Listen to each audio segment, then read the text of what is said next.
November 1 దేవదత్తాన Ekadashi.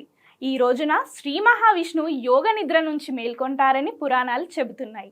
దేవదత్తాన Ekadashi నుంచి శుభకార్యాలు ప్రారంభమవుతాయి. ఇందులో భాగంగానే ఏకాదశి వ్రతాన్ని ఆచరిస్తారు. ఆ తరువాత మరుసటి రోజున అంటే నవంబర్ 2న తులసి వివాహం జరిపిస్తారు. నవంబర్ 1 దేవదత్తాన ఏకాదశి, నవంబర్ 2న తులసి వివాహం తరువాత వివాహ ముహూర్తాలు ప్రారంభమవుతాయి. 4 నెలల పాటు ఆగిన శుభకార్యాలు, వివాహాలు నవంబర్ 2 నుంచి తిరిగి ప్రారంభమవుతాయి. ఈ నవంబర్లో మొత్తం 14 ముహూర్తాలు ఉండగా డిసెంబర్లో వివాహాలకు 3 ముహూర్తాలు మాత్రమే ఉన్నాయి. డిసెంబర్ 16 నుంచి తిరిగి ధనుర్మాసం ప్రారంభం కానున్న నేపథ్యంలో శుభకార్యాలను నిర్వహించరు. ఇక దేవదత్తాన ఏకాదశి రోజున వ్రతం శ్రీ మహావిష్ణువును పూజించడం వల్ల సమస్త పాపాలు తొలగిపోతాయని భక్తుల విశ్వాసం.